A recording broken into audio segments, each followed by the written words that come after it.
Buenos días, mi nombre es Cristina Muñoz Ladrón de Guevara, soy profesora de la Universidad de Cádiz en el Departamento de Psicología. Hoy vengo a presentar mi trabajo denominado Neuromodulación y herramientas digitales en fibromialgia, dolor, atención y flujo sanguíneo cerebral. El objetivo es ofrecer claves aplicadas y por lo tanto medibles y evaluables.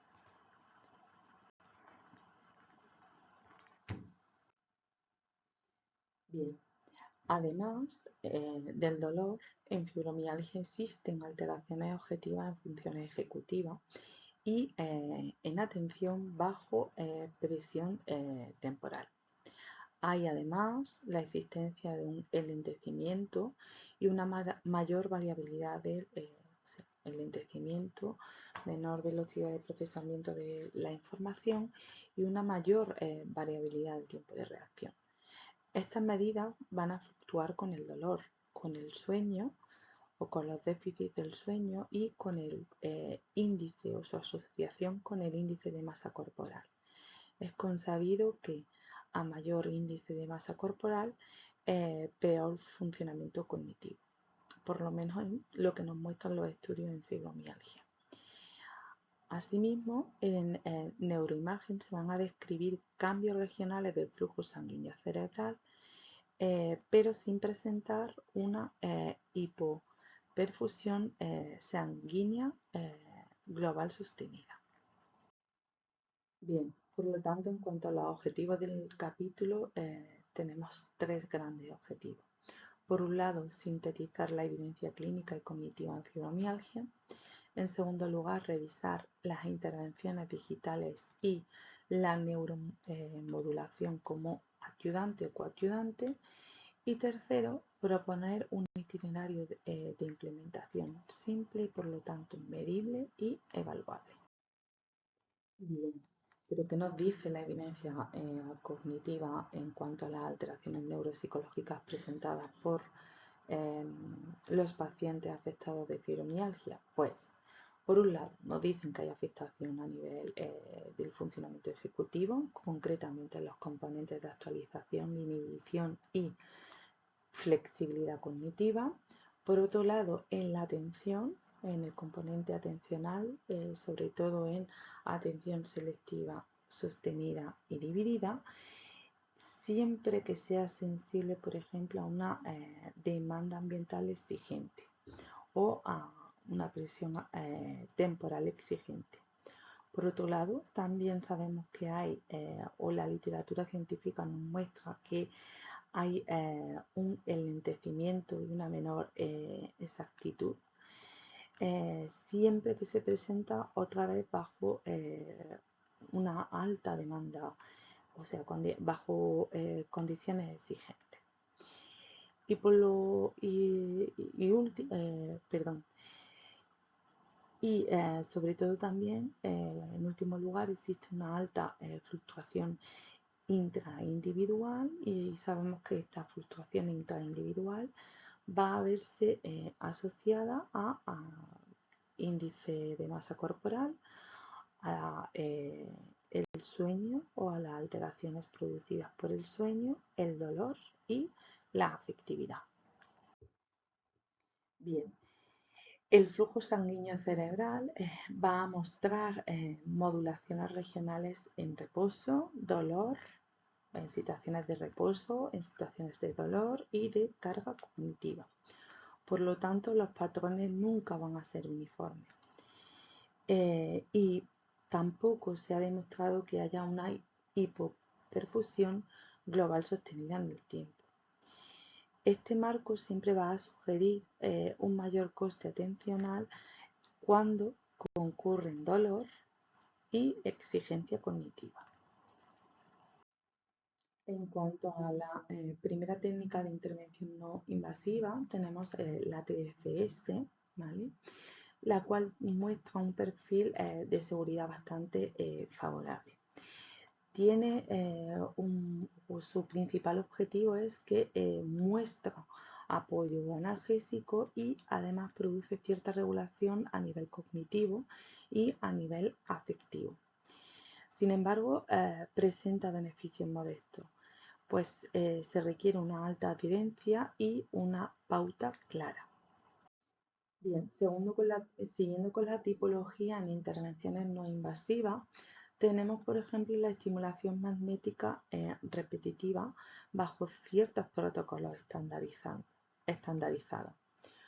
De nuevo nos muestra un uso ayudante para el control, por ejemplo, del dolor y también a nivel de procesamiento cognitivo, sobre todo la regulación ejecutiva y a nivel también afectivo. Vuelve a mostrarnos efectos modestos, o al menos lo que la literatura nos dice. Y además precisa de selección de unos objetivos claros y bien estipulados y de una fase de seguimiento.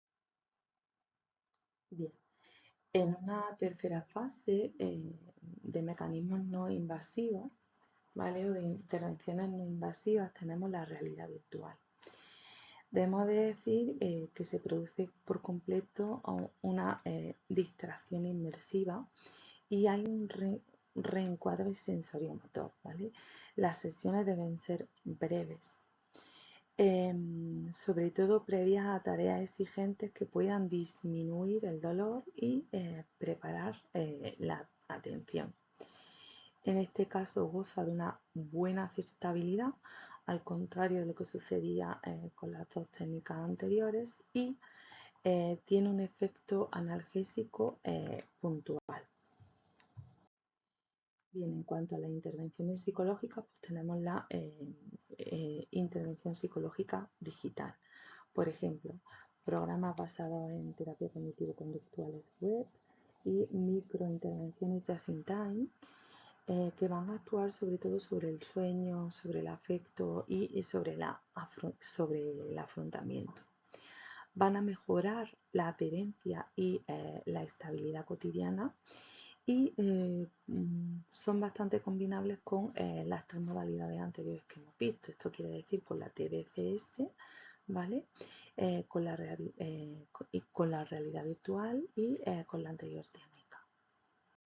Bien, tenemos por tanto un itinerario que cumplir de cara a la implementación, ¿no? Y que sea práctico a su vez. En primer lugar, tenemos que realizar un cribado en breve sobre el dolor. En segundo lugar, sobre el sueño. En tercer lugar, sobre la fatiga y sobre la afectividad. En segundo lugar, debemos elegir la modalidad según el objetivo y según los recursos disponibles. En tercer lugar, tenemos que establecer el establecimiento de pautas simples y realistas, y esto quiere decir que hay que utilizar en la medida de lo posible sesiones breves. En cuarto lugar, debemos de monitorizar ese pre y ese post, ¿vale? Donde debemos de presentar la estimulación o provocar estimulación dolorosa, ¿vale? Más una tarea breve, por ejemplo, el paradigma de las tareas NVAC o el Train Making Test. Y por último, tenemos que hacer un periodo de revisión que será de 2 a 4 semanas, donde decidiremos si mantenemos, reajustamos o, por el contrario, reforzamos. En cuanto a los marcadores clínicos, ya sean el dolor, el sueño, la afectividad y la fatiga, tenemos que realizar con registros breves, con registros cortos. A nivel cognitivo, tenemos que realizar o tener en cuenta la precisión y la latencia, y sobre todo tener en cuenta la variabilidad del tiempo de reacción. Por último, tenemos que visualizar las tendencias para decidir y comunicar. Bien, en cuanto al establecimiento de las limitaciones, pues decir que los estudios incluyen multitud de heterogeneidad en las muestras y en los parámetros implementados. Además, los estudios, la literatura científica muestran que los efectos suelen ser modestos, ¿vale? y también que hay que estandarizar los reportes a nivel cognitivo. Por otro lado, también es importante incluir el efectividad, perdón, y establecer las preferencias del paciente.